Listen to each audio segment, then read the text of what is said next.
নমস্কাৰ সকলোকে আশা কৰো সকলোৱে হেলথি এণ্ড সুস্বাস্থ্যৱান হৈ আছে মোৰ এই চেনেল হেলথ এণ্ড সায়েন্সলৈ আপোনাক সকলোকে স্বাগতম জনাইছো যদি মোৰ আগৰ ভিডিঅ'বিলাক চাইছে পিচিঅডিৰ ওপৰত তেতিয়াহলে গম পাইছে চাগে মই বিভিন্ন ধৰণৰ পিচিঅডিৰ ওপৰত ভিডিঅ' বনাই আছো এতিয়া মোৰ সিৰিজ চলি আছে পিচিঅডিৰ ওপৰত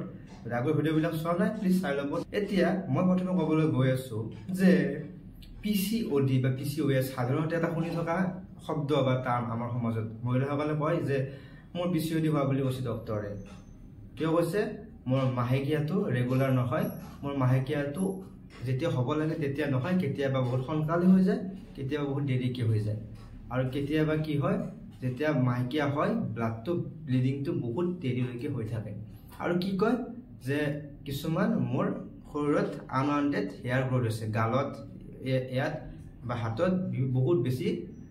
হেয়াৰ গ্ৰোথ হ'বলৈ আৰম্ভ কৰিছে এনেকুৱা কিছুমান লক্ষণ আপোনালোকে দেখিবলৈ পায় পিচিঅডিৰ দৰে বেমাৰত এতিয়া মই ক'বলৈ গৈছো যে পিচিঅডি নো কি বা পিচিঅএছ বেমাৰটোনো কি বা কিয় হয় প্ৰথমে কৈছো যেতিয়া আপোনালোকে অবেচিটি বা শকত হয় যেতিয়া আপোনালোকৰ শৰীৰত ইনসুলিন ৰেজিস্ট্যান্স হয় ইনসুলিন ৰেজিস্ট্যান্স মানে হৈছে আপোনালোকে যেতিয়া এটা বস্তু খায় য'ত আপোনালোকৰ সুগাৰ ৰিচ ফুড থাকে বা য'ত আপোনালোকৰ কাৰ্বোহাইড্ৰেট ৰিচ ফুড বেছিকে থাকে তেতিয়া আপোনালোকৰ কি হয় সেই সুগাৰ লেভেলটো মেইনটেইন কৰিবলৈ আমাৰ শৰীৰৰ পৰা কিছুমান হৰমন ওলায় সেই হৰমনবিলাক হৈছে ইনসুলিন হৰমন এই ইনসুলিন হৰমনটো ক'ৰ পৰা ওলায় আমাৰ পেনক্ৰিয়াছ এইফালে আমাৰ এটা গ্ল্যান্ড থাকে এটো হৈছে পেনক্ৰিয়াছ গ্ল্যান্ড যেতিয়া সেই পেনক্ৰিয়াছ গ্ল্যান্ডটোৱে সুগাৰ লেভেলটো বাঢ়ি যায় শৰীৰত তেতিয়া এটা হৰমন ৰিলিজ কৰে হেতু হৈছে এটা ৰাসায়নিক দ্ৰব্য ৰিলিজ কৰে হেতু হৈছে ইনসুলিন আৰু যাৰ অভাৱৰ ফলতে আমি ডায়াবেটিস হোৱা বুলি কওঁ ডায়াবেটিস এটা বেলেগ টাৰ্ম বাৰু এটা পিছত কম ডায়াবেটিস এটা ইনসুলিনৰ অভাৱৰ কাৰণে হয় এতিয়া পিচিঅডিত কি হয় য'ত ইনসুলিন এটা কেমিকেলটো ওলালে শৰীৰ আমাৰ পেনক্ৰিয়াছৰ পৰা কেমিকেলটো ওলাই গ'ল এতিয়া ওলালেতো নহ'ব তাত ক'বাত যাই কাম কৰিব লাগিব এটা ৰিসেপ্টৰ থাকিব লাগিব তাৰ য'ত তাৰ ৰিসেপ্টৰটো আছে সেই ৰিসেপ্টৰত সি কাম কৰিবলৈতো যায় কিন্তু ৰিসেপ্টৰে তাক ৰেসপন্স নকৰে তেতিয়া কি হয় যেতিয়া শৰীৰৰ সুগাৰ লেভেল বাঢ়ি থাকিল তেতিয়া কি হয় পেনক্ৰিয়াছে হেতু মেইনটেইন কৰিবলৈ আৰু বেছি হৰমন ৰিলিজ কৰে হেতু হৈছে ইনসুলিন তেতিয়া কি হয় আমাৰ শৰীৰত ইনসুলিন লেভেলটো বহুত বেছি বাঢ়ি যায় আৰু যেতিয়া ইনসুলিন লেভেলটো বাঢ়ি যায় আমাৰ শৰীৰত তেতিয়া কি হয় ইনসুলিন লেভেলটোৱে আমাৰ শৰীৰত যি টেস্টোস্টেৰন নামৰ এটা হৰমন থাকে যেটো আমি মেল হৰমন বুলি কওঁ আৰু টেস্টোস্টেৰন নামৰ হৰমনটো বা এন্ড্ৰোজেন হেইটো এটা কেমিকেল হয় যেটো আমাৰ মেল বা পুৰুষৰ বেছিকে থাকে যাৰ ফলত আমাৰ পুৰুষৰ যিবিলাক ক্যাৰেক্টাৰিষ্টিক্স দাড়ি গজা মাসুল গ্ৰোথ হোৱা বিভিন্ন ধৰণৰ ভইচটো চেঞ্জ হোৱা এইবিলাক ধৰণৰ কিছুমান চেঞ্জ আমি দেখিবলৈ পাওঁ কিন্তু পিচিঅডিত কি হয় মহিলাসকলৰ টেস্টোস্টেৰন বা এন্ড্ৰোজেন নামৰ যে কেমিকেল ৰাসায়নিক দ্ৰব্য হেতু মানে বাঢ়ি যায় যেতিয়া ইনসুলিনৰ কাৰণে আমাৰ টেস্টোস্টেৰন লেভেলটো বাঢ়ি গৈছে শৰীৰত তেতিয়া কি হয় আমাৰ এটা কিছুমান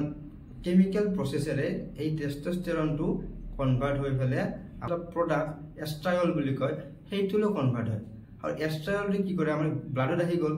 সি কি কৰে আমাৰ ব্ৰেইনত কিছুমান গ্ল্যান্ড থাকে সেই গ্ল্যান্ডত যাই ফেলে তাক ইনহিবিট কৰে আৰু তাৰ কিছুমান হৰমন যেনেকুৱা ফলিকুলাৰ ষ্টিমুলেটিং হৰমন আৰু এলএইচএছৰ যেটো আমাৰ নৰ্মেল লেভেল হেতু অল্টাৰেশন কৰি দিয়ে যেটো এটা নৰ্মেল প্ৰপোৰ্শন থাকিব লাগে শৰীৰত হেতু প্ৰপোৰ্শনটো চেঞ্জ কৰি দিয়ে বুজি পোৱা নাই চাগে আপোনালোকে বুজি পোৱা নাই অলপ কনফিউজন আছে এতিয়া মই এটা সহজ ভাষাত অলপ বেলেগ ধৰণে বুজাব চেষ্টা কৰিম চাব আমাৰ যি কিছুমান ব্ৰেইনত এটা মেইন চেন্ট্ৰেল ব্ৰেইনত এটা মেইন চেন্ট্ৰেল এটা গ্ল্যান্ড থাকে হেতু হৈছে পিটুইটাৰী গ্ল্যান্ড যদি আমি এখন আমাৰ মন্ত্ৰী সদনত চাবলৈ যাওঁ পিটুইটাৰী হৈছে এটা চিফ মিনিষ্টাৰ আমাৰ মামা পিটুইটাৰী হৈছে চিফ মিনিষ্টাৰ পিটুইটাৰীৰ তলত থাকে পিটুইটাৰী যাক কন্ট্ৰোল কৰে সেয়া হৈছে হাইপোথেলামাছ এটা গ্ল্যান্ড হয় হাইপোথেলামাছ জানি থক ইমান বুজিব নালাগে হাইপোথেলামাছ এটা পিটুইটাৰী হৈছে চিফ মিনিষ্টাৰ আৰু হাইপোথেলামাছ হৈছে আমাৰ মন্ত্ৰীসকল যেতিয়া আমাৰ শৰীৰত এষ্ট্ৰোজেন বা আমাৰ প্ৰজেষ্টেৰন বা বিভিন্ন ধৰণৰ জিক্সাক হৰমন এইবিলাক যদি আমাৰ অল্টাৰেশন হয় বা যদি কম থাকে বডিত যদি প্ৰয়োজন হয় তেতিয়া হলে আমাৰ সিগনেল আহে ব্ৰেইনলৈকে যে আমাৰ এইটো বস্তু কমিছে তেতিয়া কমিছে কি কৰে পিটুইটাৰীয়ে মানে চিফ মিনিষ্টাৰে মন্ত্ৰীসকলক সিগনেল দিয়ে যে পাব্লিকৰ এটো প্ৰবলেম হৈছে আপোনালোকে সলভ কৰক আপোনালোকৰ ডিপাৰ্টমেন্টত যায় তেওঁলোকে যে সলভ কৰক তেতিয়া যদি আমাৰ শৰীৰত হেনেকুৱা সেম তেতিয়া আমাৰ শৰীৰত বস্তু এটা অভাৱ হ'ব বা প্ৰয়োজনীয় বস্তু এটা লাগিব শৰীৰত তেতিয়া কি হয় আমাৰ যি কেমিকেল সেই কেমিকেলটো লেভেলটো কমি যোৱাৰ ফলত এটা সিগনেল যায় ব্ৰেইনৰ পিটুইটাৰী গ্লেণ্ডলৈ যেতিয়া পিটুইটাৰী গ্লেণ্ডত এই সিগনেলটো যাব তেতিয়া পিটুইটাৰী গ্লেণ্ডে হাইপোথেলামাছ অৰ্ডাৰ দিব যে এইটো বস্তু কমিছে আপোনালোকে এইটো মেইনটেইন ৰেগুলেট কৰক বা নৰ্মেলাইজ কৰক তেতিয়া কি হয় যেতিয়া আমাৰ হৰমনবিলাক কমি যায় তেতিয়া GnRH মানে গনাডোট্ৰপিন ৰিলিজিং হৰমন নামৰ এটা হৰমন কেমিকেল পিটুইটাৰীৰ পৰা হাইপোথেলামাছলৈকে ৰিলিজ কৰি দিয়ে হাইপোথেলামাছে তেতিয়া কি কৰে ফলিকুলাৰ ষ্টিমুলেটিং হৰমন আৰু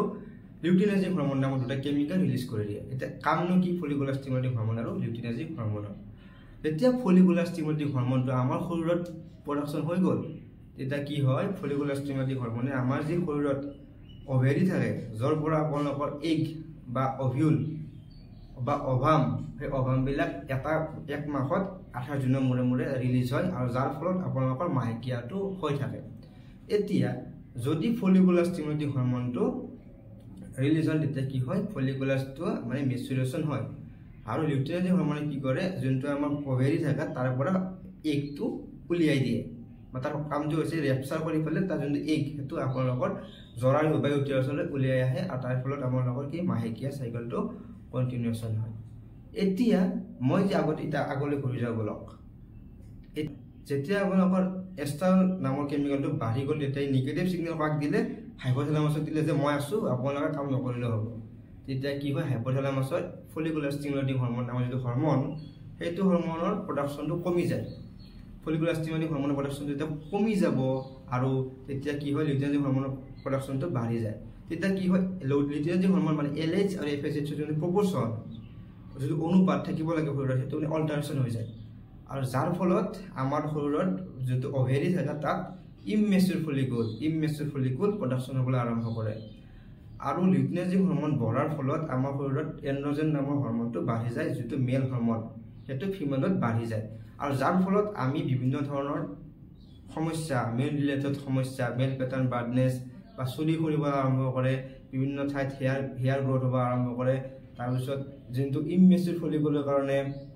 আপোনালোকৰ যোনটো মাইকিয়া চাইকেল সেইটো ইৰেগুলাৰ হ'ব আৰম্ভ হয় আৰু বহুত বিভিন্ন ধৰণৰ প্ৰব্লেম আপোনালোকৰ ডিপ্ৰেশ্যনত যায় এইবিলাক চেঞ্জ হোৱাৰ কাৰণে আপোনাৰ ফিজিঅলজিকেল চেঞ্জ হোৱাৰ কাৰণে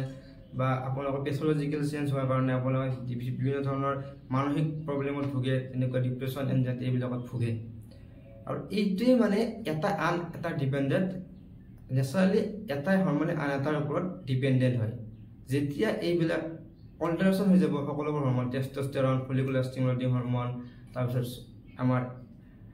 লিউটিনাজিং হৰমন তাৰপিছত ইনচুলিন এইবিলাক হৰমন এটা আন এটাৰ ওপৰত নিৰ্ভৰশীল যেতিয়া এই নিৰ্ভৰশীলতা তেওঁলোকৰ মাজত গৰ্বৰী হৈ যাব তেতিয়া আপোনালোকৰ এইবিলাক